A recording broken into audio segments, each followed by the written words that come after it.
Hello, everyone, and welcome back to another episode of Wild Woman Podcast. I have another very inspiring, beautiful guest with me today, and her name is Dani Laloum, and she's originally from the south of France in Marseille. She's living now in Ireland, and we had a brief meeting at a drumming circle. I'm meeting amazing people at this beautiful drumming circle hosted by, I have to say, the wonderful Eamon Carrick in Galway in Ireland. And I think it was like the shortest meeting of about a couple of minutes. And I just knew from Dani's energy and talking to her and her sharing a little of her story with me that I had to invite her on the podcast. I felt like I learned so much about the nature of life in 2 moments in her company. And I continue to, and I'm so grateful to have met her, and I'm so grateful that she's on the podcast. Dani has a very, I suppose, it is a very inspiring story, and I suppose a challenging story, and a beautiful story to share. She's living with stage 4 cancer right now, and I just was so taken by her vitality, her energy, her life, her she just oozes life from her. And I said I have to talk to this woman. There's something greater unfolding here. And I am so glad you're here, Dani. Thank you for agreeing to come on the podcast because I know you haven't been on one before, and that's why it's so my privilege. I feel such a privilege for women. As I said to you, this is my intention that it's a sacred space for stories, for wisdom, for the true uncovering of who you are and what you'd like to share here to be shared with the world. So, welcome and thank you so much. Thank you so much for having me. It's wonderful. It's my first podcast, but I'm really excited about it. So it'll be And fun. not your last. Yeah, thank Only you the so much. beginning. Can you Yes. talk a little bit about firstly where you are right now in terms of cancer and the journey, and then we'll talk about other aspects of your life, but just to give people a picture of where you are right now. hmm hmm Well, yes, I've been diagnosed with stage 4 cancer a couple of years ago, but now I'm sort of in partial remission, as they call it, as the oncologists call partial remission, which mean they cannot call it remission because they reckon there is no cure for cancer for stage 4. But I'm feeling wonderful. I'm ongoing with the treatment in a hospital, in Galway University Hospital, which is not chemotherapy. It's a targeted therapy, which targeted the metastasis on the spine, not the whole body, just the where the tumors are. And it's working very well, but I'm doing an awful lot of on the side complementary stuff, you know, just to get kind of the balance kind of Yes. right, because I believe that complementary and conventional together, it really enhance each other, and it works for me. Now, everybody is different, every patient is different, and some people go only conventional and they're doing very well. Some people only going complementary and they're doing very well, or the other way around, they're not doing well at all. So I reckon the two together, I think it's a great balance for the homeostasis of our bodies, really. Yeah, absolutely. So I'm feeling great at the moment. I'm healthy, I'm very fit. I don't really at the moment, because I'm feeling so good. I'm trying to focus on my well-being, really. Then I have cancer, Yeah. because Yes. I am not this condition, and it just feels wonderful to feel good when they give you this diagnosis, but it was a very long journey to make me feel at the moment how I feel now, because it was quite a long painful Yeah. journey. But I'm doing great, and I want to tell as well other people that have stage 4 cancer. It depends as well what type of cancers as well, which organs are affected and all that. That there is always solution. There's always good solutions.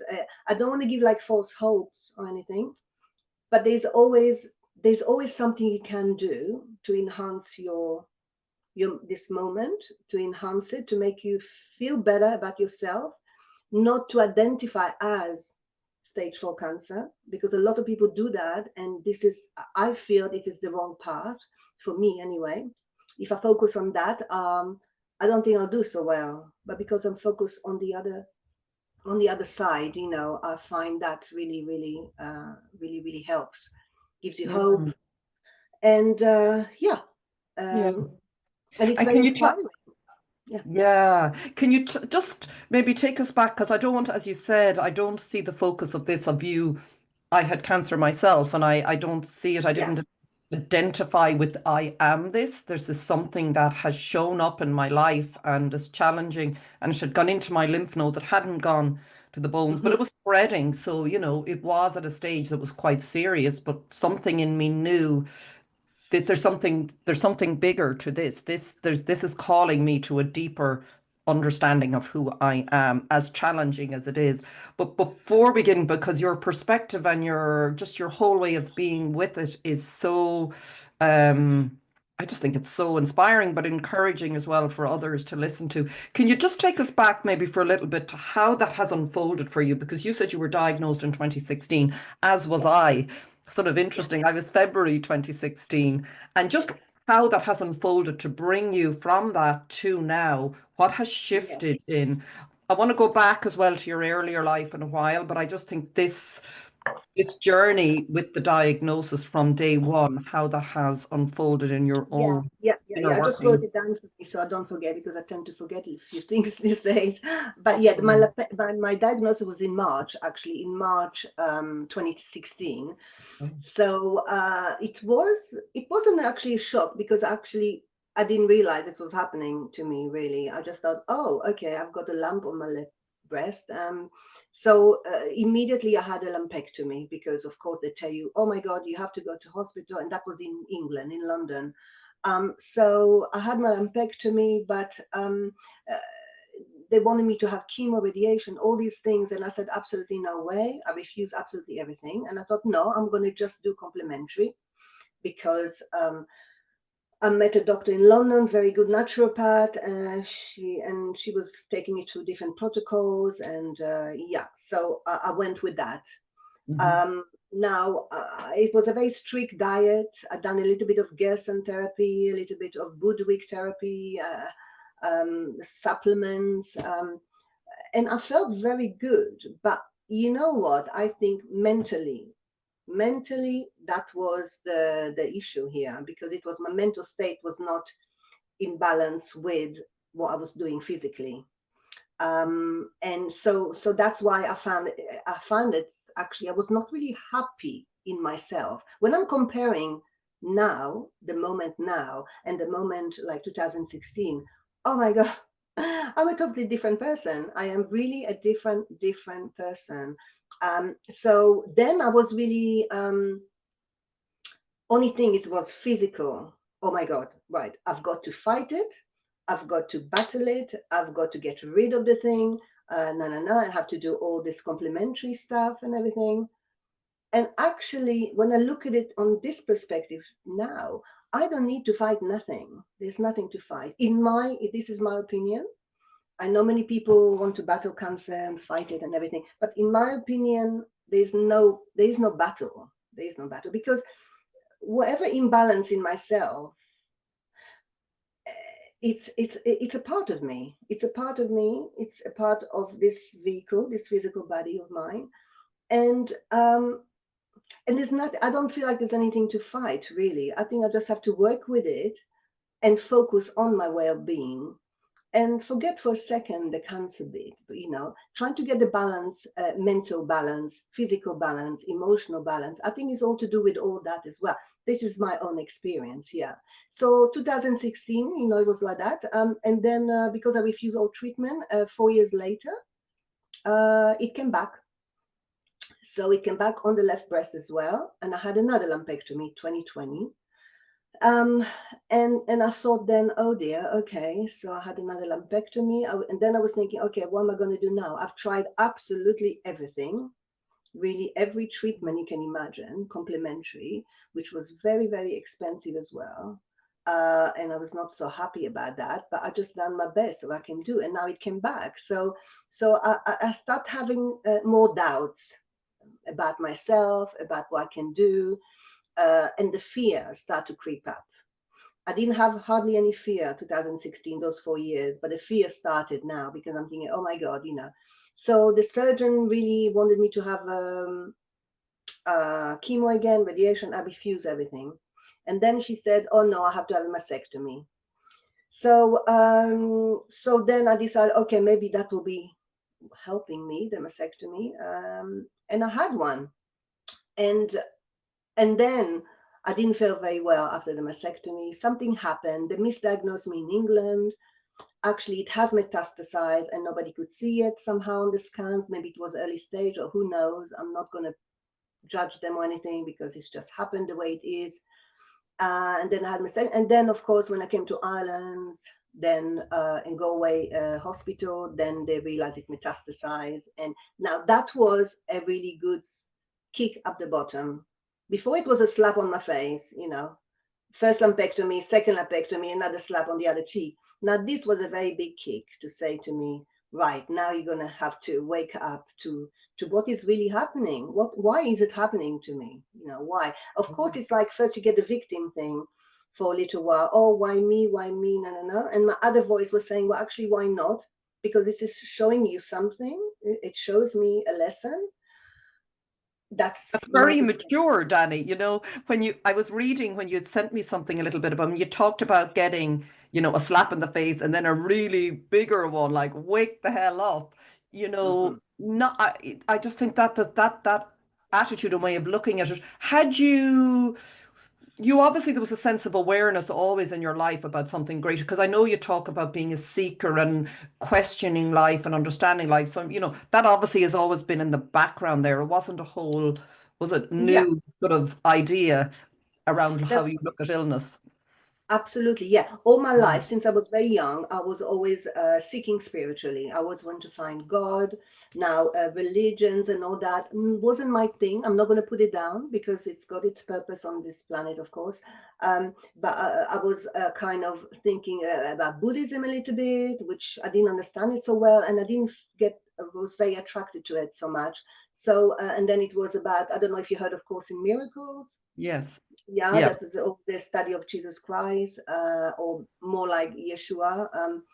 So I was really into that as well for a while, and I would just, reading loads of books like Wayne Dyer and Neil Donald Walsh, I and I was very know. young. I was very young, and I was reading all those books, which was wonderful at that time, was amazing. The Secret, but The Secret for me didn't get it. It wasn't.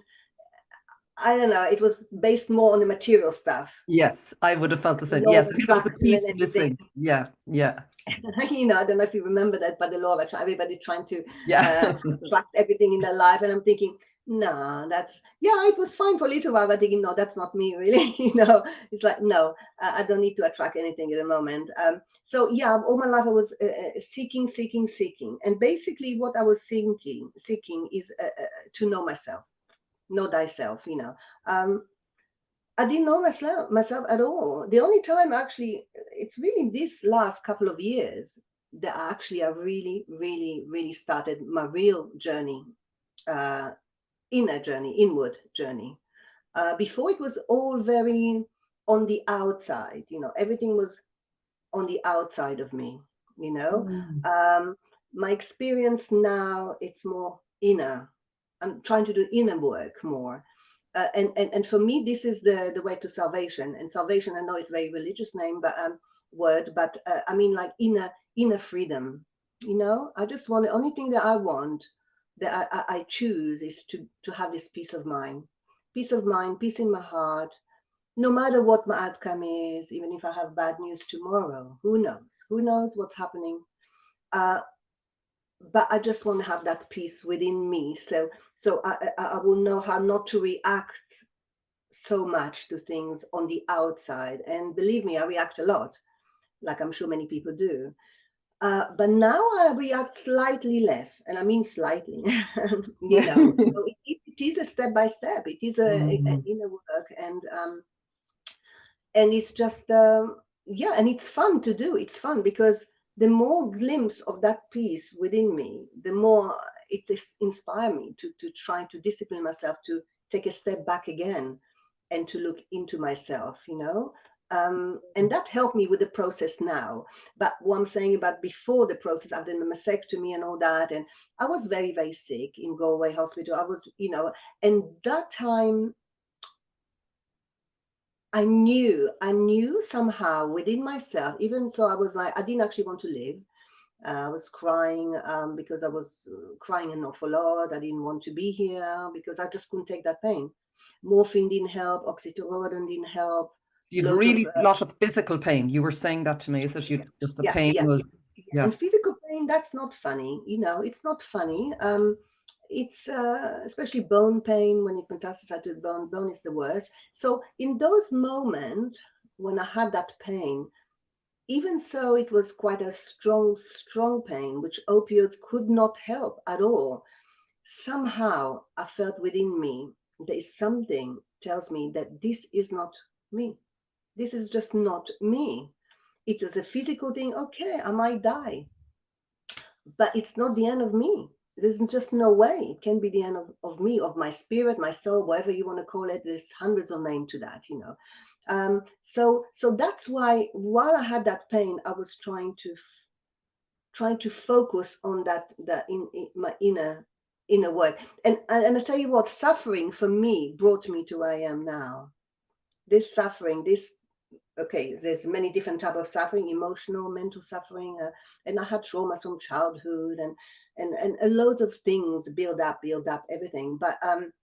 But this suffering really brought me to where I am right here, right now, talking to you. It's really brought me right here. I don't know why. Maybe I think that was the push, and Mm. maybe it was fear because I didn't want to leave this vehicle, this body of mine, and I didn't feel like leaving it so soon. But that really pushed me. That fear, I transmuted. How do you say it? Like Transmuted, yeah. transform it. Yeah. Yeah. Yeah, transform it Yeah. to non-fear, because even so I was very scared. I was very scared for over a year and a half, nearly 2 years. I was really scared for my life, but I worked with it. I worked with that fear. I had to face it. I had to really, really face it within me. Now a lot of people say, yeah, easier said than done, but it's very hard to do, but it becomes easier. The more you do it, the more it becomes easier when you go within yourself. And a lot of people do not, because they focus only on the physical pain and on the outcome the oncologists give you, the nurses give you, you know. But that's okay, because that's what they know, that's what they learn, you know, and that's okay. But you know that you're not that. I know I'm not that, you know. Did you always feel before you got the diagnosis, had you a strong sense that I am always more than this? Did you always feel that? Yeah, Always. yeah. And also, I was thinking that even if God takes me, even God or the divine, or even if I'm leaving this body, I knew it was not the end of me. There's just no way. It cannot be the end of me. Whether there is, like I said before to you, whether there is incarnation or not, who knows? Who knows? I cannot say because I'm not. That's the next adventure. Yeah, yeah, exactly. But I just know it was not the end of me. So with this attitude, I think, I believe, with this attitude to know that there is something a bit more to life than disease and illnesses, and you know, by knowing that, it gives you that life force, that really strength and power to overcome those little steps you're taking towards recovery, towards wellness. And then I realized, okay, so I'm feeling a little bit better now. Okay, I had a treatment in the hospital in Galway University. That's the first time after so many years I refused treatments. They wanted to give me chemo, and I said no. I said I was begging my consultant, my professor, but he's the most wonderful man ever. I love him very much. Oh, Professor of oncology, he's uh, wonderful. So yeah. I begged him. I said, please, please, please, no chemo for me, because it's just my body tells me no, no to have Yeah, I it, was going and to I want ask to do. you, yeah, what was it? Was it just you trust your own Yeah, instinct about that? yeah. Yeah. I wouldn't And be each of talking us to you must if do I had. that. Yeah. Yeah, I wouldn't be Absolutely. talking to you if I had chemo. It's just something tells me that I wouldn't be here. So he gave me a targeted therapy, which is targeting the metastasis only, not the whole thing, whole body. Um, And so far so good. After a year and a half, then the tumor came back, and then I'm on a different treatment now, and I'm so grateful to be on that. And since then, now it's nearly 2 years, I'm feeling wonderful. But and not bad, sorry. And I'm bringing a lot of complementary stuff together with that, which we'll talk some point later about it. Yeah. So together, but you know what? With this recovery of mine, I noticed my mental attitude changed extremely. I think I feel why it keeps coming back before and it got worse. The cancer, I think it's really, I did not address my mental state, my emotional state. I was focusing too much on outside of me, on my body, and and everything like that. And I think that was not enough focus. I had to really address other issues and face them as well. So I had a bit of psychotherapy as well, which really helped. And I think I'm going to start that again, which is wonderful. A wonderful man as well. They helped me in Ballina as well, where I am. Um, so that was really that was wonderful. And the thing is, the recovery as well, in my experience, it's many things together. It doesn't only this that will cure you, that's it. No, it's a lot of things around you that you can do as well for your well-being. But I think the work within is the most important work.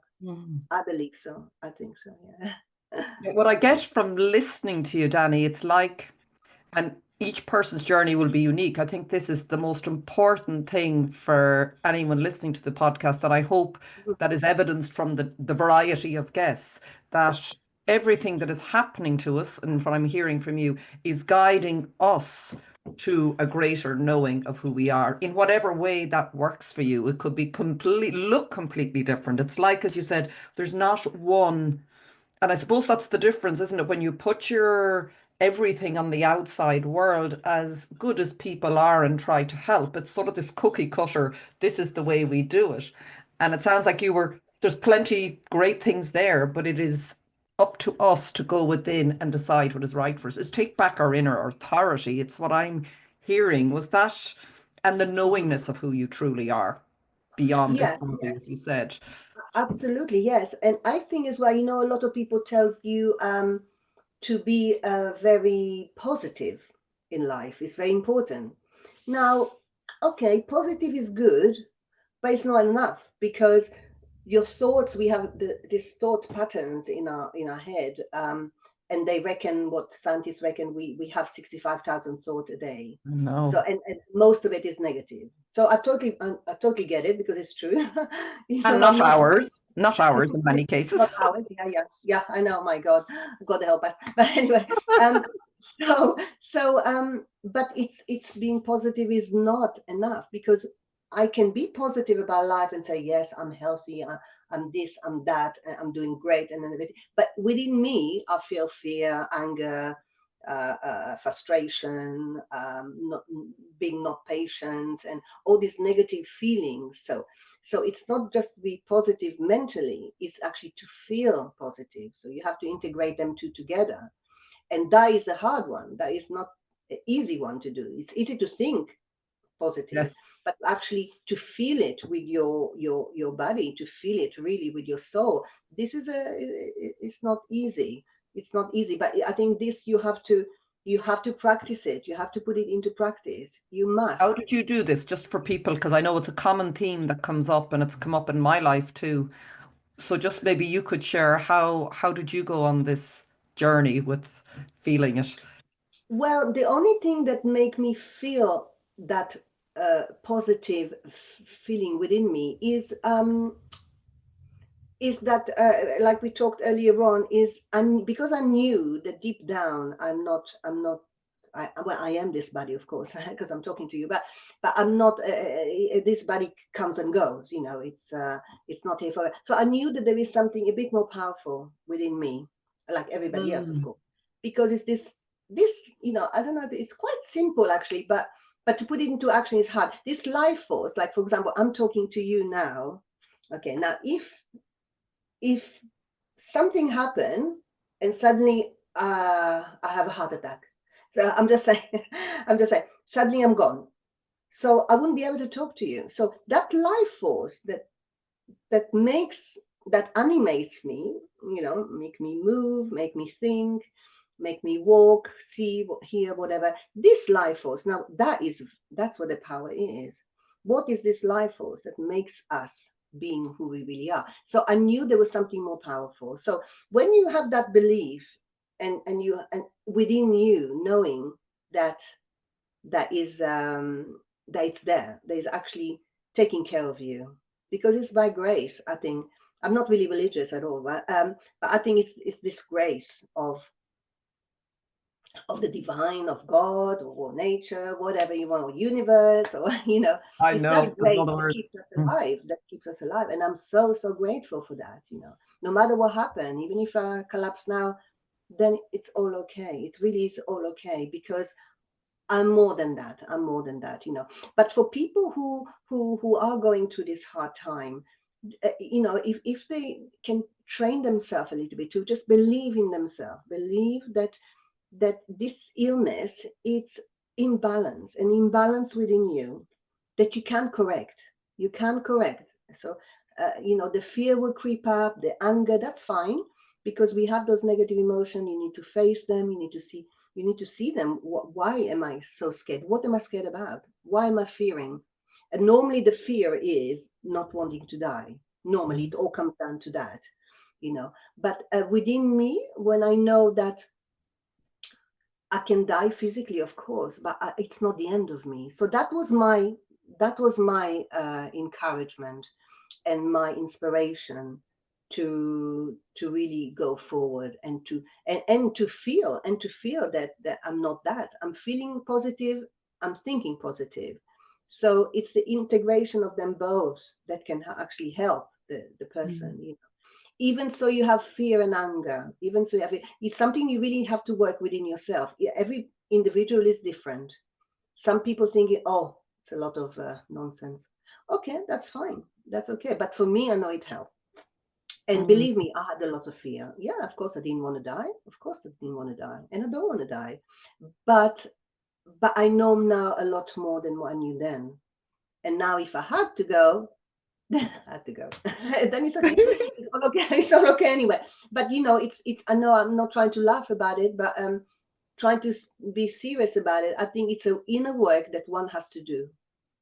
Then one has to do every day, every moment, especially when the negative emotions are coming up. You need to transform that. You need to learn to transform. Whether it's a psychotherapy, whether it's whatever can help you to do that. Meditation. Um, uh, some people go for. Magic work, I think, is very powerful Yes. to you because it's all in the body, isn't it? This was a big revelation for me. I think just to go back to what you when you talked about the fear and the shift in mindset that has happened to you in the last few years, we are sort of trained and programmed, aren't we, in this planet to everything's in the head, and there's nothing wrong. We need our minds to do whatever we do in life and our jobs and whatever else. But if it's running the show, this has been the and there's a disconnect from what you're describing, and I felt it when I had cancer. There was complete disconnect from my body. I just felt I can't go there because if I go there, I don't even know what I'm going to meet. So I got to stay out of there at all costs. And eventually the body goes, hello, no, come here. I need to show you what's going on here. That's how with Yeah. time, I'm not saying, there's shock, all you described. For people listening, it's not to say you're going to have this miraculous, maybe you will, No. maybe you won't in a moment, but this is, I suppose I keep saying this is what's available and this is what's possible. And Yeah. that's really, isn't it, where I would suggest we do our best to focus what's possible here and you demonstrate like you're living it, Dani. So coming into the body with that pain must have been a big part of that. Was it that physical pain? Sounds like it was that a sort of Yeah. transformative moment, would you say, for you? Oh my God. Or Oh my God. period? Yeah. Yeah. That was for me. That was a no. I cannot. I don't like physical. I can take a lot of physical pain, but that was so severe that even morphine, a lot of morphine. I was asking my oncologist, I need more morphine, and just give me something stronger.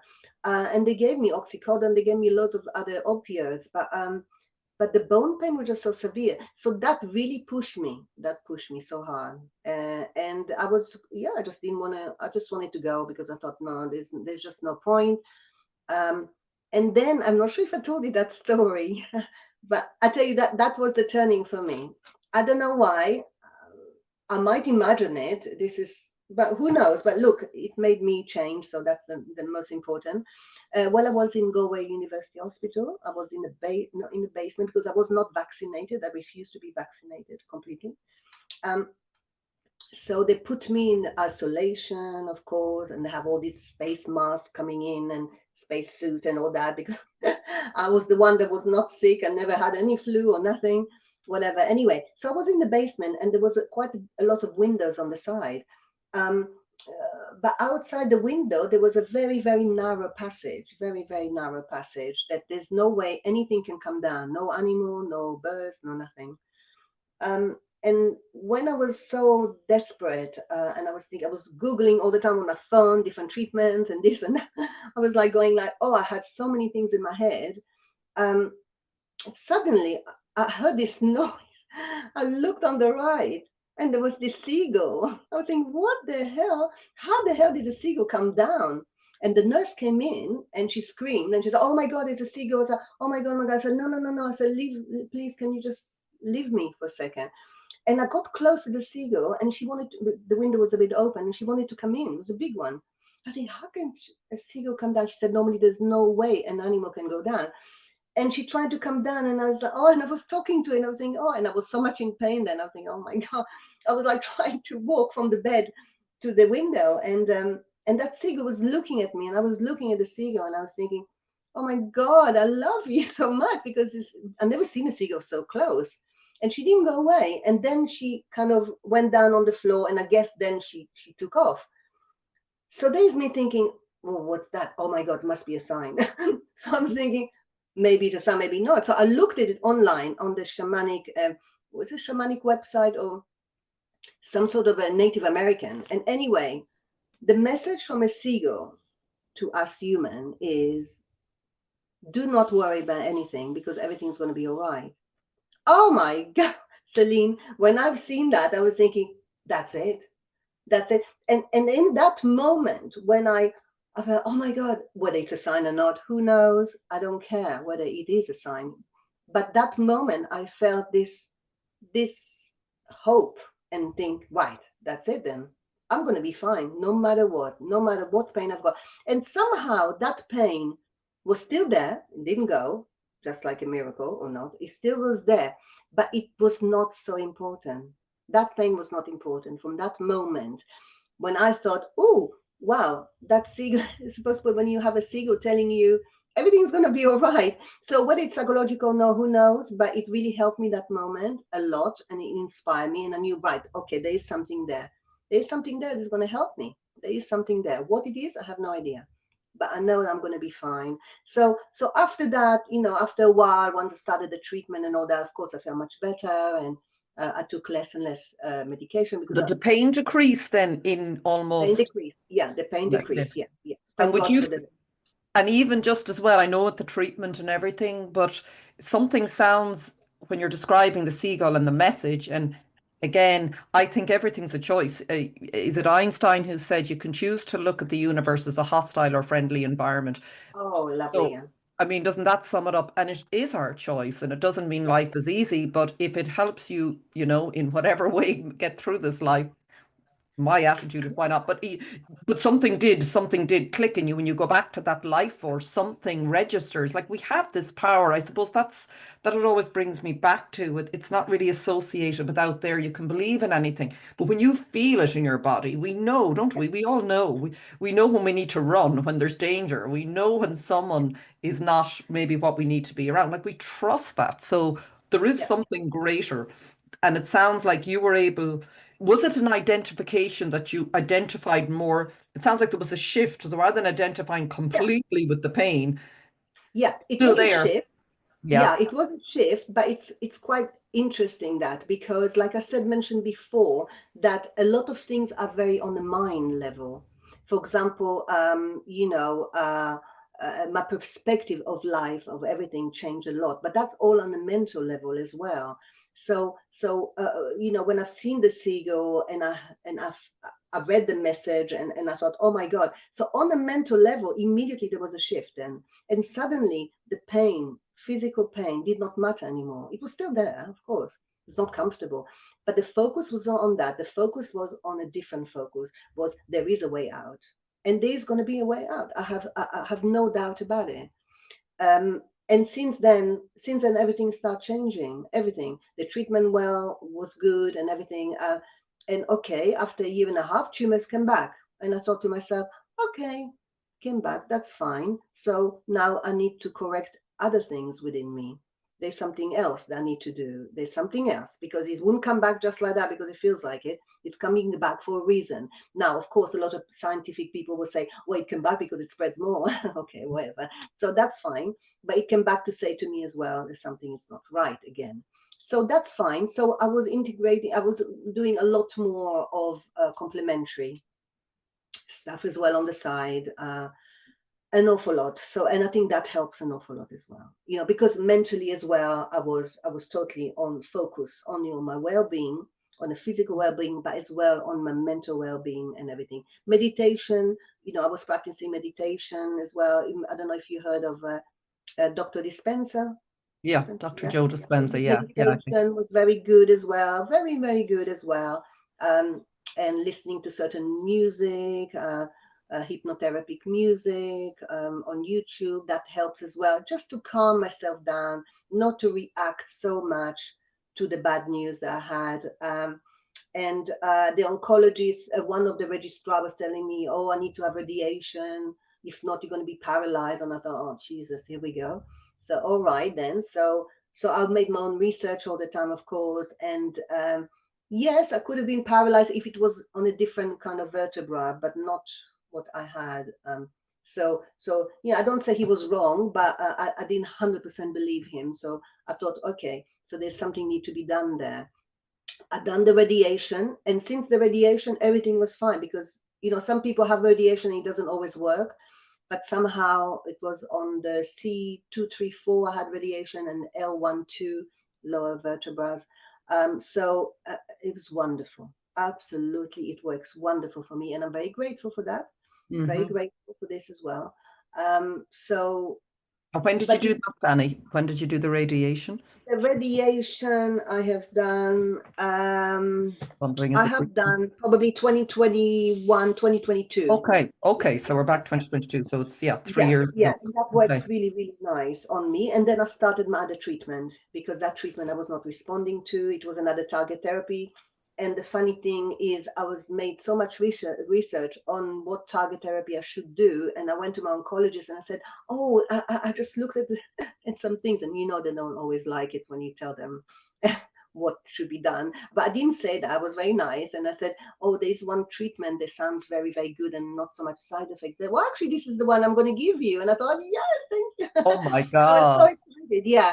And since then, touch wood, everything is good. So I'm very, very grateful for that. Yeah.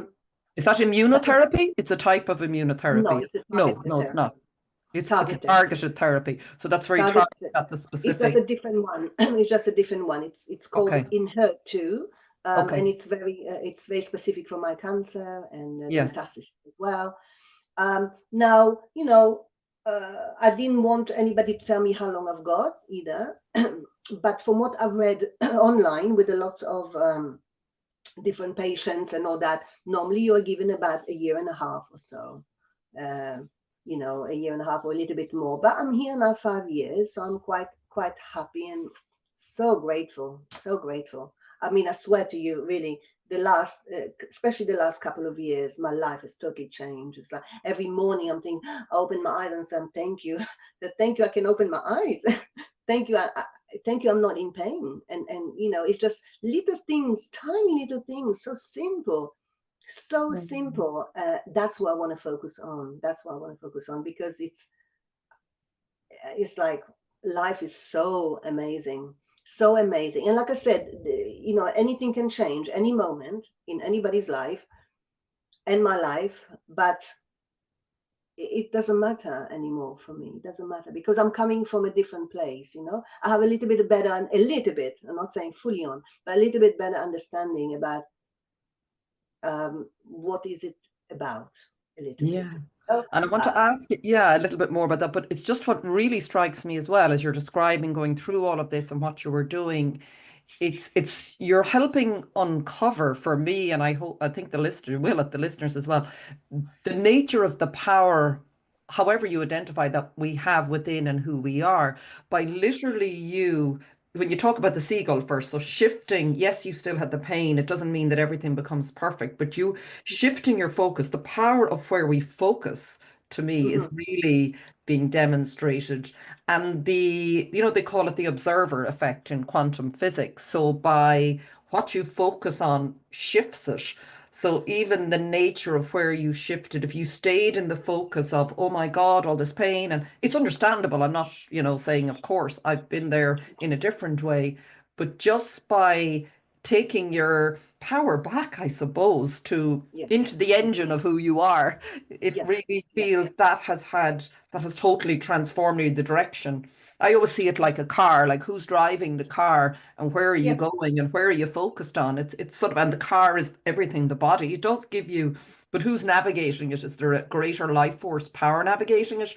Or the little person running around looking at the world, I think it's really helpful, isn't it? It just yeah. And I'm feeling, like I said again, I'm not religious, and there's nothing wrong with mm, mm, religion. But I'm talking more from my heart, kind of thing, and yeah. I'm feeling like God is like it's just another analogy or Yes, I metaphor. God is actually holding me through my journey in His hands. I'm sitting in God's hands, and I've been because I'm trying to let go. When I'm not letting go, when I'm reacting to everything, when I'm living from fear, which happens, of course happens. Nobody's perfect.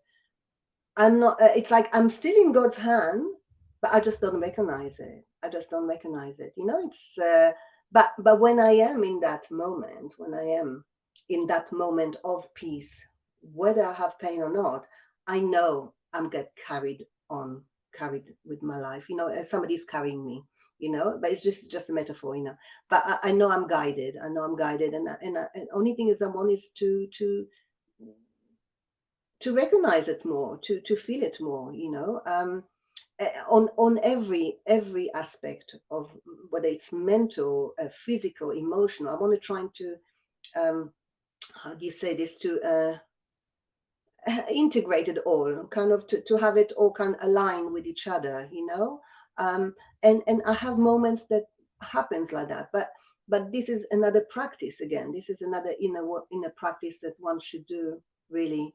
Can you talk about that when you Individual, say an inner yeah, every practice? Yeah. individual, yeah, every individual is so different, so like I said, I'm only talking about my experience here. I'm not talking about it can happen to everybody else. No, I'm just so it's all come from me, and that's why I think, um, when I'm saying I want to give hope, actually hope, it is a good word, but if you think what hope is, I've just thought about it now.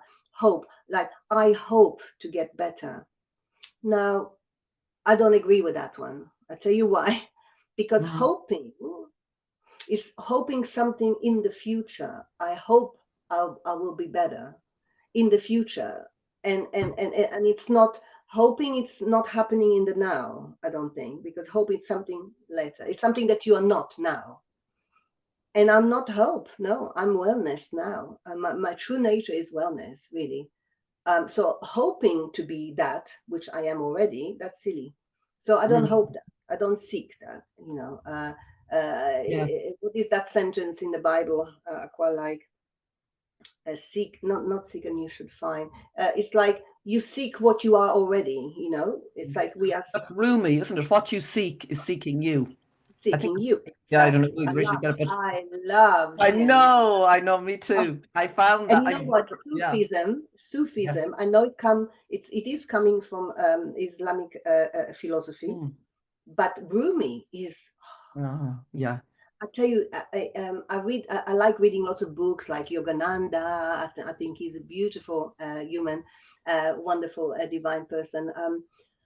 And Rumi, I just finished reading the yogi biography of the yogi from Yogananda. It's a beautiful book. And I was reading a bit of Rumi and a bit about Sufism. Oh my God, that really opens your heart. That's, oh my God, it's just, there's no words, no words to describe. No. It's so beautiful. And like I said to you before, how they call God, some people call God, universe, Jesus, Buddha, Krishna, whatever. They call it my beloved. And I I think know. I think we said this before. I've heard someone else say that, and it just, it's so yeah, beautiful. Yeah, I it love is. that. And I know Yeah. some people think, what are they talking about? Okay, but my beloved, I think it's so intimate. It's like a lovely intimate relationship with the divine, or with God, or with whoever you really are, because we are Yeah. part of God in His image or whatever. So we I think this is very, very, very beautiful, and I love to read sometime Rumi just to inspire me, to bring me right down to the moment, right down to who I am, and stay there as well. He's fascinating. Yeah, absolutely Yes, fascinating. Yeah. there's another beautiful line he said, and I included it in something I wrote. It said, "The wound is where the light enters you." And I think then Leonard Cohen used it in a song, but I, I it's like really, crack, where the crack, the crack is where the light gets in. Something has to crack us open. And it yeah, sounds like I remember that too. I always go, I don't know why I go back to a car, because probably because I drove a lot for my work, but also I was sitting in a car when I finally let go. When you say, well, I started to let go, maybe not finally. I'm still letting go. And I was driving, I think, to a doctor's appointment, and I was, oh yeah, I'll be back in work, and I'm doing this, and I've got it all sorted in my head. And yeah, next, I could just feel it. Next, my hands just came off the steering wheel. Now, not in, I didn't drive like but just for a moment, and it was like, and I just was able to breathe, and I went, okay, I can't do it anymore. I just let go. yeah, yeah, And yeah, that's where, isn't it, that part of yeah, you can. So yeah. what, That's what yeah, I'm saying. what are if you were to look back, compare, now, and what are the biggest, let's say, discoveries or revelations? You've talked about quite a few of them there, but that have come to you. I think, sorry, one there that I wanted to mention. It sounds like your illness, particularly, and what you're demonstrating by your physical, the way you're living, is the power we have, but also it's now. It's not tomorrow. It's not yesterday. Everything is in this moment. Yes, absolutely. Living in the moment. Yes. You know, yeah, that like you said before about the light, about Rumi saying, but the crack and the light goes through. Now the thing is, the light, or if I call it like that, the light went through me when I was in the midst of my suffering. Yeah, because look, when you feel good, if you think about it, when you feel good and you're happy and everything, and everything is rosy and everybody's nice around you, and yeah, this is nice, but this is very good. But I find with me to find out who I really am, this happens only when I was really desperate, and that's it. I wanted to go, and like you said, you just let go.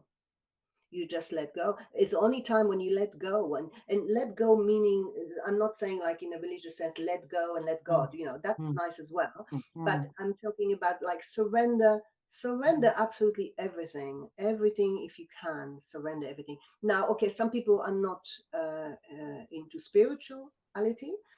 Some people are not religious. That's fine. So I would use, instead of surrender, relax yourself. Just relax yourself, because there's something more powerful. There's something more powerful behind that, behind this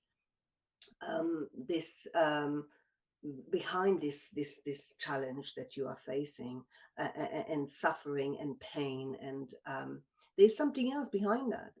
We can't always see it. Of course, we cannot always see it. In the middle of the suffering, it's very, very hard. But if you really deep down, if you really believe that there's something else, there's a gift around the corner. Um, and if you're trying to stay with it in the present moment, because present moment is a present as a gift as well, so if you're staying with it, there is something opening there. You just have to be a bit patient, but it doesn't happen in seconds. It can happen in seconds. It can't. It can take a while, but you need to really harness the patience and the belief that there is something more powerful behind all that. This is my transformation now. I don't say other people, when other people are suffering and they're in bed and they're a lot of pain. Yeah, okay, you go through that. You go through that, the whole physical thing, yes. But there is always, from my experience, and I've been through hell with pain. There, I believe really that it's not the end of it. It's not the end of it. That pain shall pass. It will pass because it has to pass. One day is 1 minute is there, 1 minute is gone. Whether it's with drugs or influence of drugs or not, it will pass. Just stay with it and know within yourself that it's going to be okay. It's going to be okay. Now, there's a lot of patients I've seen with stage 4 cancer, which is terminal, and even so, they tell me all the time, terminal, you're terminal. I just don't like that name. And we all terminal. We're all gonna, Terminal, exactly. we're all gonna go one day. I don't know anyone who's got a body that says here forever. I'm here forever. No, it's not happening. So leave me alone with that terminal diagnosis, and but there's a lot of people that actually are like don't have very much long. Um, and only thing I can say to these patients, to these humans, look, I'm just trying to say it from my own perspective. Yeah, if I had to be in bed and knowing I don't have long, the only thing, okay, you have two choices. Of course, you have two choices. One is to deny it completely and to fight it and not to accept it at all. But the suffering will be tremendous. But I think when you just try to do anything you can to calm yourself down, to just relax yourself into your being. And when I mean your being, I'm talking about, just visualize your heart beating. Now, I've seen my heart beating because I have to have my heart checks every couple of months or so, because of my treatment. It's supposed to be very bad for my heart, whatever. Anyway, so I can see it on my heart on the monitor. I love that. And when I see it in my heart, I'm thinking, oh my God, I love my heart so much, And I'm thinking like the nurse is looking at me, and I thought, well, yeah, I do love my heart because it's beating and it's beautiful, whether it's damaged or not, I have no idea, but I don't think it is. But just watching that, I'm thinking, okay, so the power within that pump, that that's circulating everything within your body, under your skin, because we don't have x-ray eyes, we can't see what's going on with the body, so that power, that this is the power you hang on to. Just hang on to that power. Just be patient, be relax with that power. Now, I know some people find a little bit, maybe find it a bit too spiritual or too, but you have two choices. You have two choices. Either you go with it and relax yourself with it, or fight it, and the result is not going to be good, because only thing you want to reach, the only most important to reach, is that peace of mind, especially before we go, um yeah every day of our life we need to feel that peace of mind, but especially for somebody that is not doing very, very well, just relax with it. Have no fear, because you're not that. We are not that vehicle. We are not, because it comes and go. It comes and go. What's come after, I have no idea. After death, I have no idea. Reincarnation, not reincarnation. Every religion says something different. Or I am not even thinking about it. Who knows? It's all life mystery, and mystery of life. It's very beautiful, because it's all have a purpose. We are all here with a purpose, and I know my purpose now. The only Yeah, source I want to ask you like about your purpose and what yeah, brings you joy, because we focused on, a lot of what you're going through and how that's almost helped you. And thank you for so beautifully describing it, that almost anyone listening from any perspective or belief or non-belief or sense can find something to touch into and say, okay, I can just even how beautifully you described your heart beating. I often think, like, just think of what makes your hair grow, what makes your Yeah, nails grow, yeah. whatever you identify that as, it doesn't matter, but there is something there that is powering us up, as you Oh, described, and lovely. Yeah. find whatever way you can to sort of align nearly with it or relax into it. I love that. That's a lovely word, even to relax and just Mm-hmm, be mm-hmm. with it. So, Yeah. so, so tell us about your purpose. Well, I mean, you're living it Well, now. yeah. As Well, this podcast is showing. yeah, yeah. Well, my purpose, I think my sole purpose is to be with that power. It's just to be with. Okay, you can call it. Okay, so some people will say, What power?" And I thought, "Well, that life force that maintain us Your alive." breath. Sorry, I'm Yeah, just even thinking. I yeah. often think the breath is a good way, isn't it? Sometimes I find to bring me back. Yeah, absolutely. Breathing is very, very important as well. Yeah. And like you said, that really brings you in the present moment, and it can keep you aligned, but depends your mental state as well, because our thought can take us away. Because I feel everything is a distraction. A lot of things, not everything, a lot of things are a distraction Mm. around us to take us away from that present moment. It's very hard. It's very hard to live in the present. I think. Mm. Now, from a spiritual perspective, it is not hard because it's who we are, of course, but because, yeah, we are human being with a spiritual purpose. But the thing is, with our minds and thoughts, uh, um, and the collective thoughts as well around us, it's very distracting. But my solely purpose now is to know thyself, to know myself, to know myself, which means many things. Some people is to be one with God. Some people say it's to, and I'm not saying in the religious sense, God. Mm. God is a very religious word, but I love the name God. Oh, my beloved, like a Sufism say. I Yeah. love because this peace, this love, this peace is what nourishes us, and it's a grace. We are here by grace, I think, and I want to be one with that, and by being one with that, and I have to learn to do this. Of course, I have to learn. It's a. I want to be guided to do that. I can be nicer to others. I can be kinder to others, and I want to do that. Even those people that are really pushing my buttons. Oh my God, God help me. Yeah, yes, there's some We're all people. pushing each other's buttons these days, aren't we? I know, I know. Mm. At the moment, I'm Yeah. learning, and there's some Mm. people are not very nice out there, and I know some as well. And it's, I might love the essence because it's the essence is like my essence. It's like, we are children of the divine, of God, or whatever.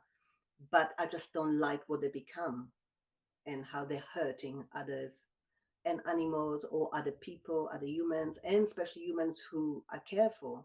So I find that very difficult to swallow, but I am learning to focus not on what they become, uh, is who they are and why they become like that, why they become like this, so yeah, but being one with that grace, but being one with that life force that maintain me alive, I think can transform me, and I can be able to see other humans with more light or with more compassion.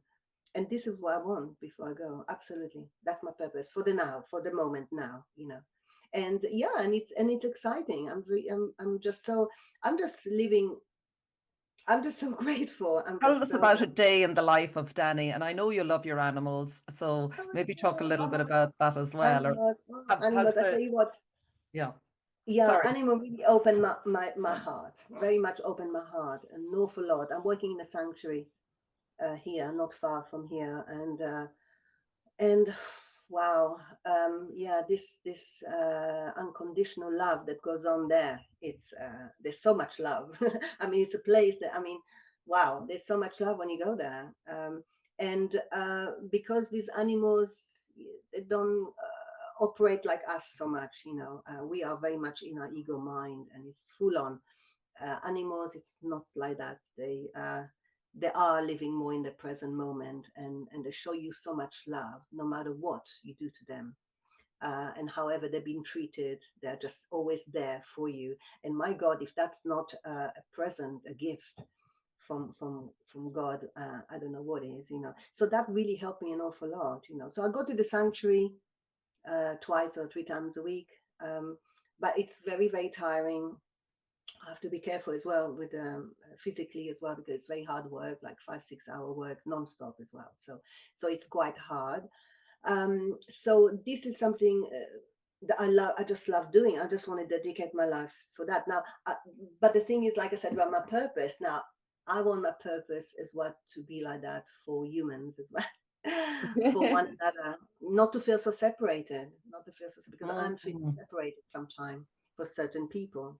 Certain people, some beautiful people out there, and I immediately, oh, I love them. I just embrace them, but it's just the lessons, the lesson we are learning is not from this lovely people we meet all the time. It's for the one who triggers us, and this is what I want to learn to yeah, to see them differently. Yeah, so I ask always God to help me to see them differently, no matter what they do, no matter what the, like Jesus, what Jesus said on the cross, forgive them, Father, for what they have, Know not what they do, isn't it? what they I think do. they know Yeah, not what they do. know what to Mm. do. I think that's beautiful, because no matter what he's been done to, or he's been done to you, uh, just you need to look at them with compassion and forgive them, because it's not who they are. It's not who they are. It's what they become. Is that what you don't like? That's what I don't like about them. But it's actually who they really are. It's the same being as you are and everybody, 8 billion people on this planet, you know.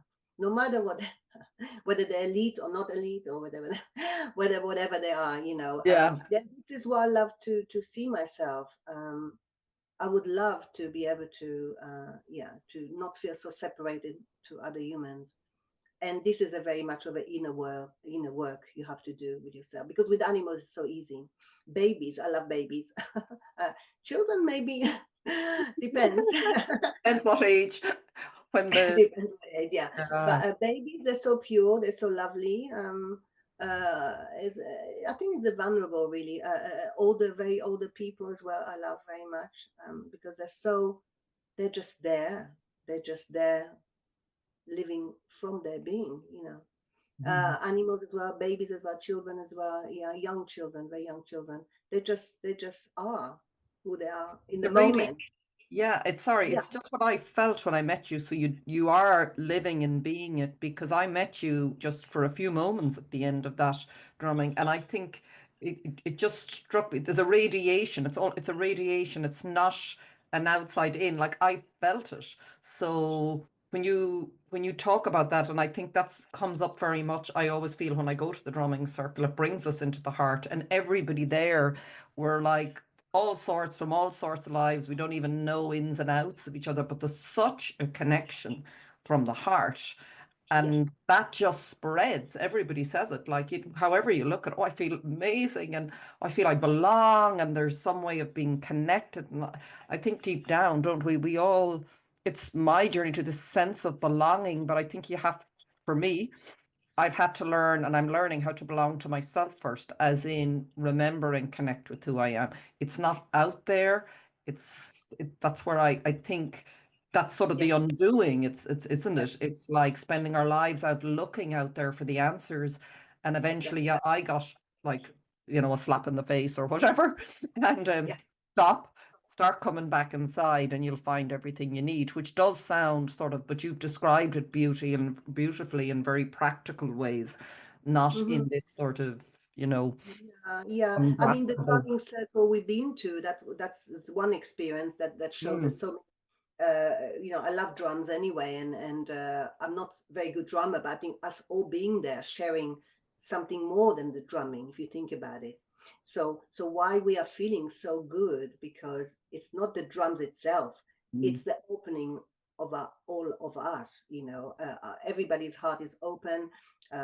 We kind to each other. We enjoying the music, and it's very healing. It's wonderful. And I think, like most, if on the planet, if you think about 8 billion people, oh my God, that's a lot. But if we can have like tiny little small communities, all over the place. Like in the old days, I'm talking about 100 years ago. Um, I think people really, it's much easier not to feel so separated. But living in big cities, it's very hard. I just came back from London and it's like, oh, it's too much. I mean, Mm. here I'm very relaxed and calm. When I got to London, I was rushing like everybody else. I was thinking, what am I doing? You know, what am I doing? And and that's okay. That was okay as well. But I was not exactly ecstatic about it, not very happy about it, to see myself changing suddenly and becoming like the herd of sheep. You know, they're going everywhere, doing everything very, very quick. And but this is another lesson for me to learn that, well, I need to learn to relax myself a little bit more when I'm in that environment and to not forget who I am. You know, I'm not that sheep that goes everywhere and run around and all that. You know, I'm more than that, and everybody else as well. You know, are like that. But it's so hard in a busy, busy world to be able to remember, really, to remember who we are. Yeah. And you know what? This whole journey since 2016. It's just amazing for me. And you know, I know, like I said before, a lot of people want to battle it and to fight it. And I feel, for me, this is just my experience. It is a total blessing, this illness, because okay, nobody wants to be sick, of course not. But with all the experience that brought me to who I am right this moment, talking to you, I'm thinking, wow, that was like an amazing journey. Um, and it really opened me up. It really opened me up mentally as well, to see the world differently, to see myself differently, and wanting to be able to connect more with people like yourself, and just to, you know, just to show more kindness and compassion, all these lovely qualities, you know, the divine qualities. I love to be able to bring it to the world as well. But like you said, we need to first look within ourselves and get that Mm. balance, and get ourselves aligned within Yeah. ourselves. And you Before. mentioned a word, sorry, that I think is good to mention because I didn't have a lot of it in my life, which is discipline. And I don't mean in a harsh sense of disciplining yourself, but the practice, as you were saying, particularly when you've been in huge physical pain, it's something that's really only been showing up for me in the last few years, that I have to play my part too as a human being in terms of the choices I'm making, and where am I going to dedicate my energy now on a daily basis to feed this, because what I'm hearing from you is you're working with this life force as part, it's sort of feeding you and you're feeding it, you're sort of coming together, you're uniting, that's what it feels like. And then this powerful force to me that nothing can be. I mean, Yeah, I just know it and I can see it in my own life when I have the capacity to do it.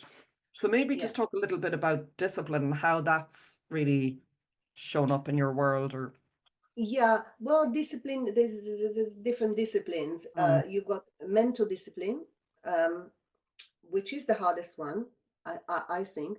You got physical discipline, which is like all those treatments that I've been doing. mm, Um, and, you know, whether it's in London or in Ireland, it's complementary therapies I've been doing, and you need to be disciplined to do it. You need to, you need to have the time, and you need to believe in that, knowing that is the right one for you, because there's hundreds and thousands of complementary stuff, and a lot of people doing too many things together.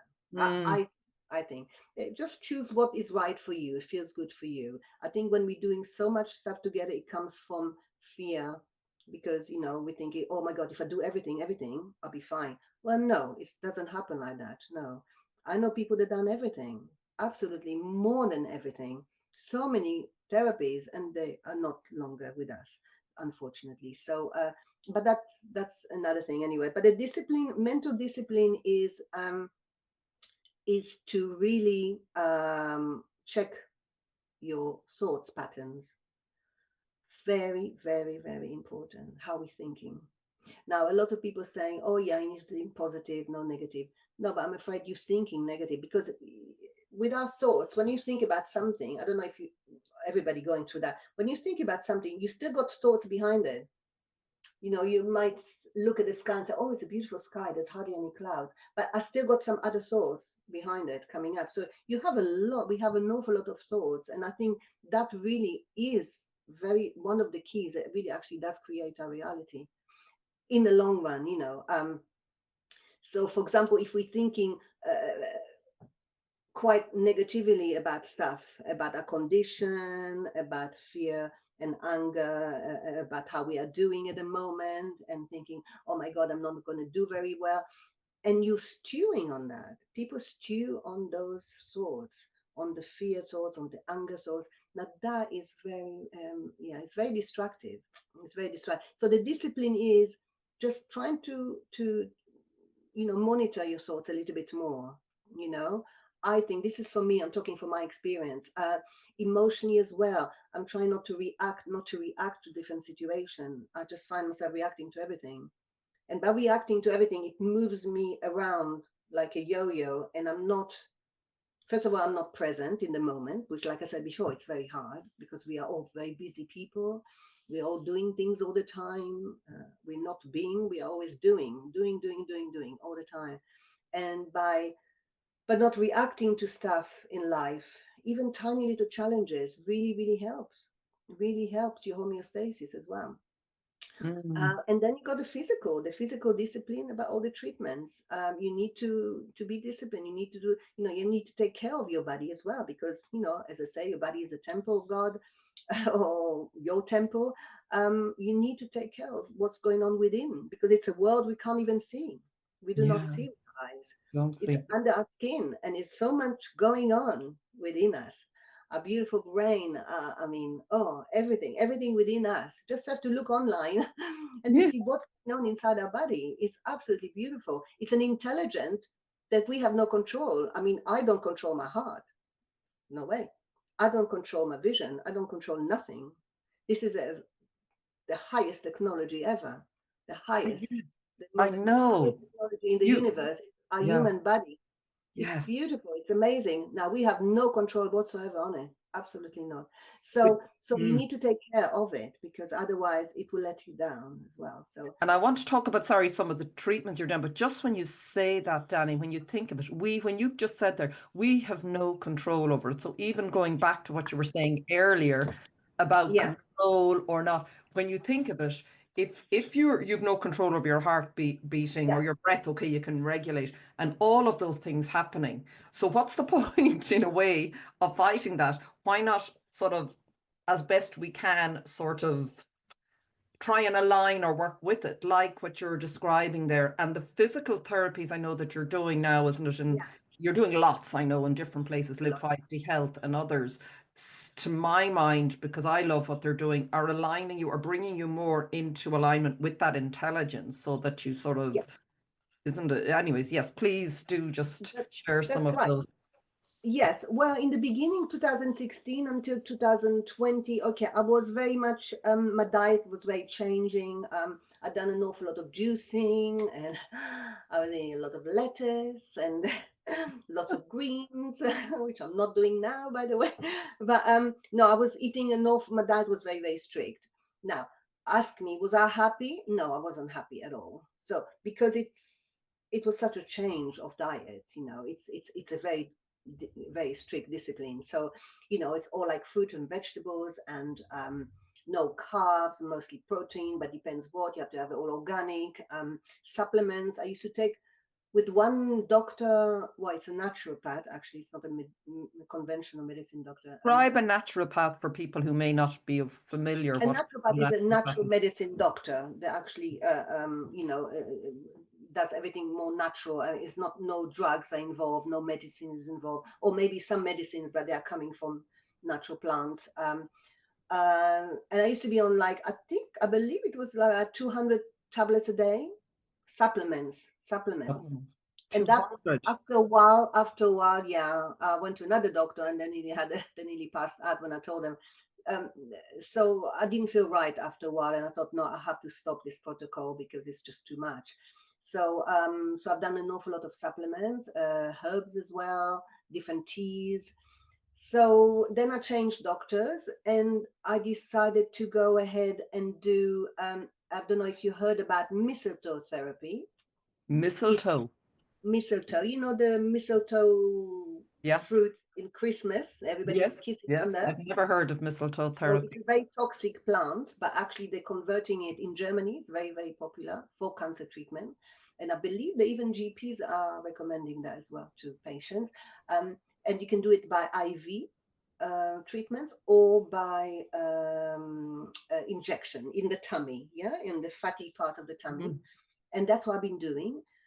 But now, because of the stage 4 cancer, I'm on very high doses, extremely high doses. So I have to order that from Germany to a And doctor what is in that England. doing, Danny? When you say it's highly toxic, what is it It's doing? basically, if you are doing chemo or any other conventional therapies from the hospital, it enhances the therapy. It enhances even the chemotherapy.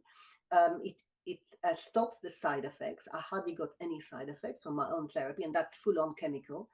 And it's very, very good. Now, of course, you have a lot of scientists will say absolutely nonsense that it does kill cancer cells. So, of course, believe what you want, But anyway, it does help me. The most important for me is forget the cancer bit, is to get my immune system as Mm. strong as possible. Those little soldiers are fighting to get our body very healthy. T killer cells, whatever they're called, this is what I'm concentrating. I want them to have the most powerful present in my body, So mistletoe therapy does help with that. Now I've done as well the vitamin C IV that will be here in Ireland with a wonderful doctor, and these are very, very high doses of vitamin C. This is very good again for the immune system, enhance any treatments you have from the hospital, reduce side effects, and of course helps with cancer. But other people think, other scientists might think it doesn't work like that, but that's okay because they just don't believe in that. But there has a lot of scientific evidence that it does actually work. And also glutathione, high antioxidant, Yes. glutathione, and you can have it in oral form, like a tablets form, or IV. So I used to have IV, but because I don't have so much veins at the moment, so I've got a little port here. It's like a chemo port, they call. So I wouldn't be able to have this therapy again. So at the moment, I'm not having IV at all, treatment, only the mistletoe, very high doses. So you've got the mistletoe, you've got artemisinin. I don't know if you heard about artemisinin. I think it's wormwood. It's just the other name to it. I had IV treatment in London with another German doctors in London. I had ozone therapy, but it's a rectal ozone therapy that gives you Okay. oxygen in the blood, provide more oxygen in the blood, and cancer cells do not like oxygen. They thrive on acidic environments. So that really helps as well. So I had that therapy a lot, but that was in London. So really basically now I hardly do anything. Well, no, I do mistletoe therapy, high doses. I take care still on my diet, which is quite clean, but What I do you eat eat then, just for people? What do you choose food wise in terms of your food diet? wise. Yeah, look, as long as, I mean, I try to eat organic as much as I can, but you can't always have organic. So one way to help wash vegetables and fruits that are covered, and whether it's inside and out with pesticides, is to put them in a bowl.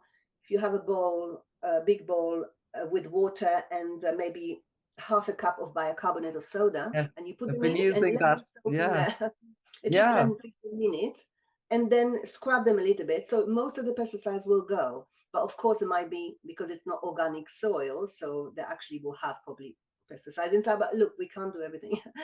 So if you can't find organic, that is one way of, I eat meat as well. Unfortunately, I can't always find organic meat. I'm trying to cut down on red meat. If I can as well.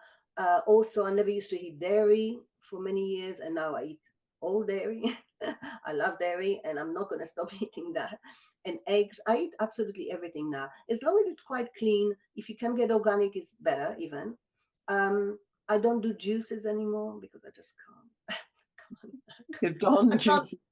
Well, you're looking good without your juices, I have to I say. can't, I can't do anymore. I can't look at another carrot. I can't look at another broccoli.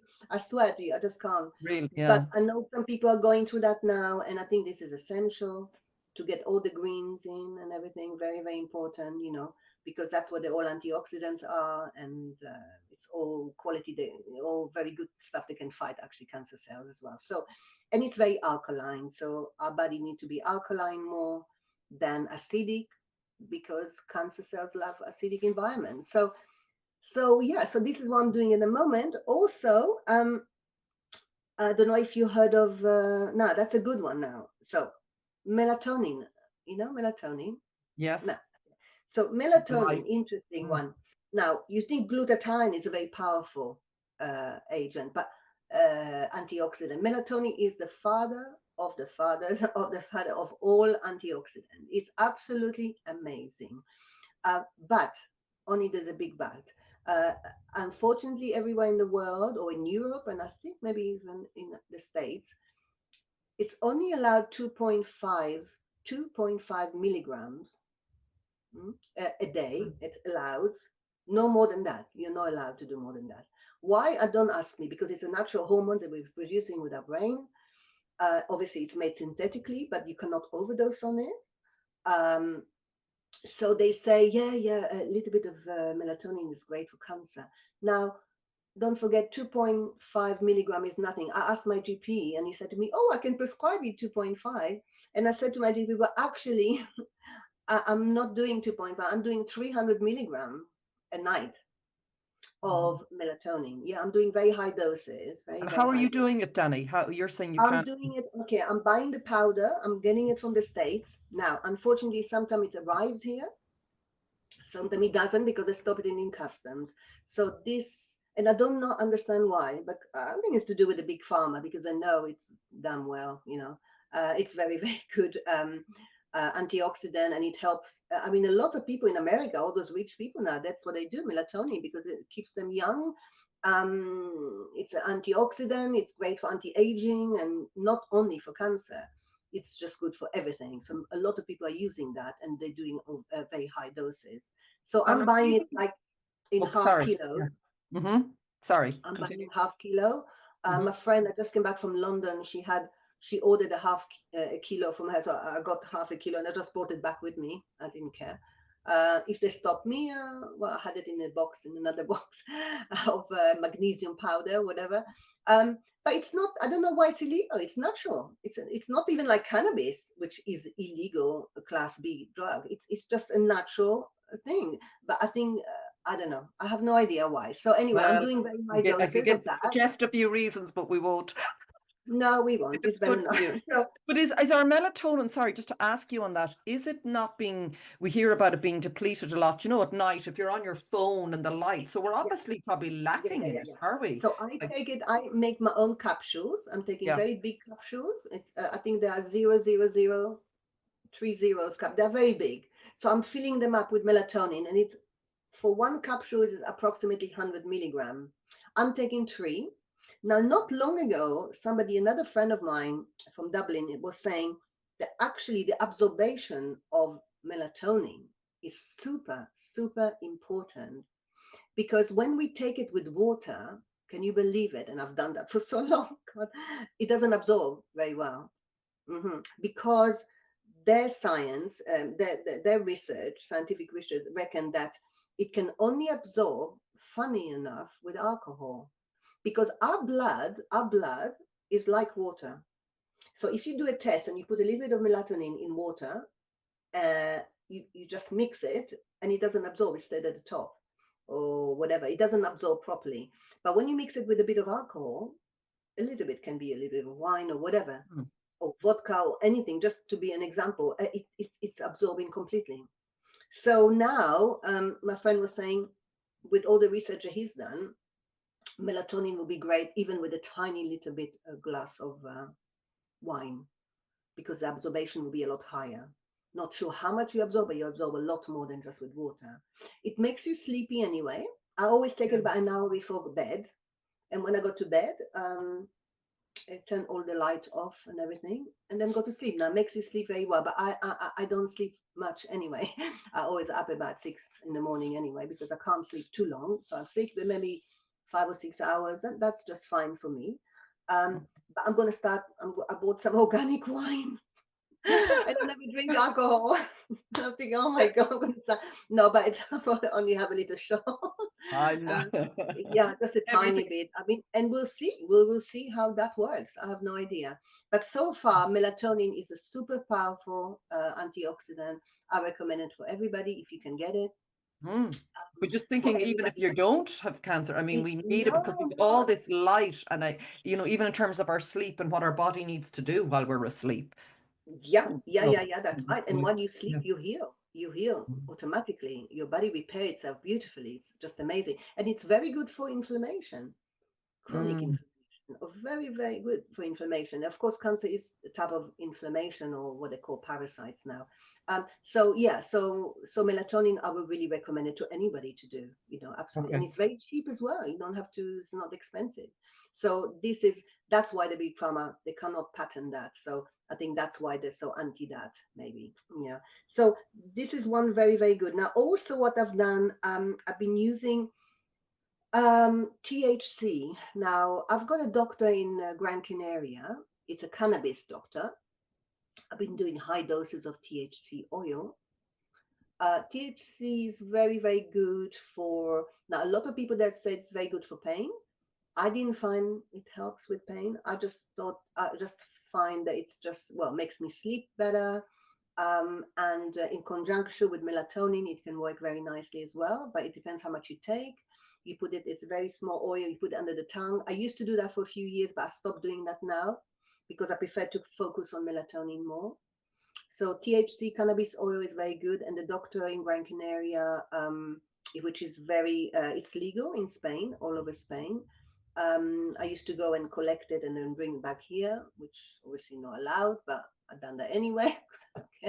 What they're going to do, arrest a stage 4 cancer patient, whatever. So no, I was not worried about that anyway, but I've done it for a few years. And now I stopped doing that. I also do as well, which a lot of people disagree with that, but for me, it worked over 10 years now. I've been doing that. Is enema. Okay. Enemas. Coffee I enemas. might, Yeah. yeah. I'm not really doing much coffee enema. I'm doing green tea enemas because Okay. green tea enemas actually really good for the gut. It brings very good bacteria to your gut and it cleans your colon very, very well, very well. So I do that twice a week. I used to do that every day for many years. Now I do that just twice a week. That's enough, just to clean myself up as well. Also, one thing I forgot to say, for cancer patients, before they do a CT scan, if you take a very high dose of melatonin, it it cuts the radiation effect on your body completely. And it's been proven by a German doctor. Yeah. It's very, very, very, very, very efficient to do it before 2 hours before a CT scan or any scans which are quite severe in radiation. It really make it a lot less harmful for the body as well. So yeah, so I think melatonin, mistletoe I'm doing now, clean diet as much as possible, exercise are vital. Exercise, if you can exercise, the more you can exercise, the better. Very, very important. People are always thinking, even my oncologist, which is wonderful, you're saying, just go out there with the exercise, walk as much as you can. And yeah, it makes you feel better, makes you tired more physically, so you sleep even better. Mm. And there's overall, and it's great, it's pump all the oxygen in your body. Very, Yes. very super important, People forget that, especially people that are weak because of the chemo, or they have a lot of nausea. I think cold air is the best. For me, I refuse to take any medication for nausea. I go out there in the cold weather, even 1 minute with a t-shirt, sorts your nausea out completely. That's what it does for me, but that's for me. Mm. People is different. So yeah, I am doing a few things. Not as much like I used to do before. I used to do a lot more before. But you know what? I come to a stage now that I'm thinking, look, I do what feels right for me at the moment. It's still high doses of mistletoe and melatonin, fine, but I'm taking a few supplements, of course, essential supplement. Um, One more, by the way, is curcumin. Curcumin. Curcumin. Yes. Yeah, it's the Curcumin. root Yes. of turmeric. The root of Yeah. turmeric. Okay. I'm taking very high doses of that as well. Oh, what is that? Three. Oh, yeah. What is that good for? What does that? That's very good for inflammation. Okay. Very good as well. There's a lot of research saying it's very, very good for cancer cells as well. It decreased cancer cells in the body, it decreased tumors. Just like castor oil, by the way. I used to do castor oil packs for a while, but I stopped doing that now. I do a little bit, but not too much. But curcumin is a super, super good. But you need to do it like maybe 2 months and then have a little break, and another 2 months, have a little break. Not to do it all the time, but you need to do very high doses. So you can just look online and you should see each person is different. Some people don't like to do so much high doses of that. Some people might get a bit of nausea from that. So far, so good with me. I've done it for years and I'm okay with that, but I'm doing with breaks as well. Yeah. There's one more thing that is important that I've spoken to a mutual friend of ours, and you know who that is. It's called fenbendazole. I don't know if you heard that. Huh? No. No. Fenbendazole. It's okay. Now that's an interesting treatment. Now this is, you take it orally as capsule. I just ordered some. I haven't started yet. I had many friends have done it before. Unfortunately, some of them are not longer with us. But it's a worm tablet for horses. Hmm Say that again. A worm tablet for horses. Yeah. Worm Yeah. tablet for horses Mm, or any other mm, animals. mm. Now, before anybody says anything like, oh, worm tablet, I wouldn't take that, what need to give animals. But the thing is, in Harley Street in London, there is a group of oncologists that actually are prescribing febendazole to cancer patients. And they're prescribing many other things that I would not take. They're prescribing statin, statin, that's a cholesterol drug, metformin, that's a diabetes thing, Okay. diabetes drug. They prescribe a lot of medication. They're supposed to be good for cancer. I mean, I would not take them. I just take the febendazole because there's a lot of research about it. They're supposed to be very, very good anti-cancer agents, so I'm going to start that protocol. I just need to know how many milligrams I need to take and all that. So I might start that next week. So that is Okay. a very good one. You can do your research online. There's a lot of writing about it, a lot of scientific research about it. They're all saying, yeah, it's super, super good for cancer. And is there Um, any is there any particular resource or website or anything you'd recommend particularly, or would you just say to people, just go search just and go, just search for yeah. bendazole cancer treatment, and Okay. then they can see different protocols, pending your body weight, etc. So yeah, just go online and do your research. You need to do your research Do about your own everything. research with everything, isn't it really, Danny? Like Everything, and you're that's what the sharing, yeah. And I think that's the big thing that's coming from this. We'll wrap it up soon because I'm just conscious yeah. of time. And what I would like to do though, because it's just been so wonderful just to listen to you, and I know listeners will just really encouraged and supported in so many ways, mind, body, spirit, from listening to you. So I definitely would love to have you back on at some stage.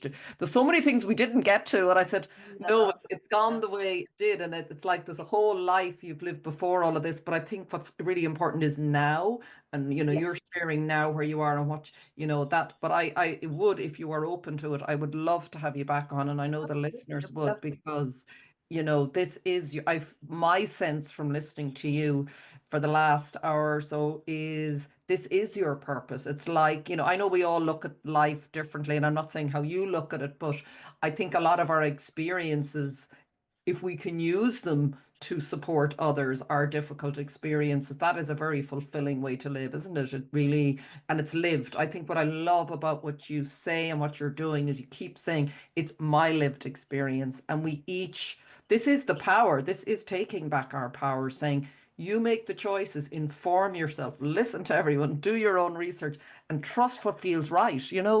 Like as you Yeah, said, there isn't one diet. Let your body tell you what it needs right now. Maybe it needed something 5 years ago. It doesn't need that now. It needs something different.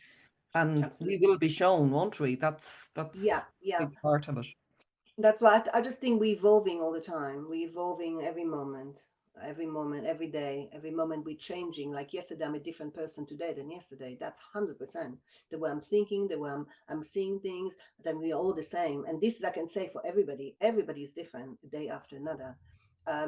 We look at things differently, but the most important, I think, the most important, not just if you have cancer or anything, the most important thing is, I know everybody said live in the now, but it's to know it's to know who you are, who we really are, who we really are. We are human beings, of course. We have a body, a mind, and a spirit, I guess, and all that. So that's fine. But who we really, really, really are deep down, and that's what one should ask that question every day. It's like self-inquiry a little bit, but just ask yourself who you really are, because I am not. I can write a list about I am so many hundreds and hundreds of things I am not, and on the right side there's a few things that I am, and I know I'm kind, I know I'm compassionate, I know I have all this wonderful, wonderful quality. But the thing is that we are so in our ego mind sometimes that those quality, we don't see those qualities, and it's very hard. And I think that if we can maintain a focus on learning who we are and see how powerful we can do absolutely anything we wish to. Anything. We can cure ourselves from anything. Our body is the most intelligent thing, technology on this universe, the whole universe, and it's amazing. Absolutely amazing. And we can do whatever we want. We can do it. But I think our focus should be the priority. It depends what we focus on. Just Mhm. focus on the right mind. Focus on the mind, and make that know that it's who you really are. That's the only thing I can say to people. No matter what you have, is illness, accidents, or anything, just focus on the right path, and which one is the right path for you. You will know. You just have to ask yourself. But I guess each one has their journey, so I'm just talking about mine. I know, So but thank you so much for sharing your oh, journey because it's thank just you. it's fed my soul and my heart. And I just think the more we share our stories, because we are all connected. We are, at the heart of true, we are in our hearts. And this is how we all lift each other together, isn't it? This is how I'm lifted. I'm lifted by listening to you, and you're reminding me of who I am. So I think the Yeah, more we can be, and focusing on, as you said, that power, that place. It's the focus that sort of drives everything, doesn't it? yeah, It really yeah, does. And you're just such an example. You have so much life and energy and love. Exactly all of that. I felt it the minute I met you. So, I oh, mean, if that is not enough to inspire people to yeah, go on that journey for themselves. So mhm, thank you, Danny. If absolutely. people want to, I don't want to flood you with loads of inquiries, but are you happy? You said, I Yeah, think you've an email address. Is that the best yeah, way? If yeah, people do yeah. want to ask That's you any perfect. questions, Yes, you have whatever so you much want. to teach and share. Just listening to you. And I mean, I know you're on your own journey with everything, but all the research and everything that you've done, I mean, there's just so much you have to offer the world in this whole area. So thank you. I look Yeah. forward to you coming back. Thank you so much for having me. Yeah, and I hope to see you soon. Yes, Yeah, absolutely. exactly. Thank See you. you soon. And my pleasure. So thank you everyone for listening. All of Danny's contact details will be in the description box. So do reach out, as she said. So take care for now and see you the next time.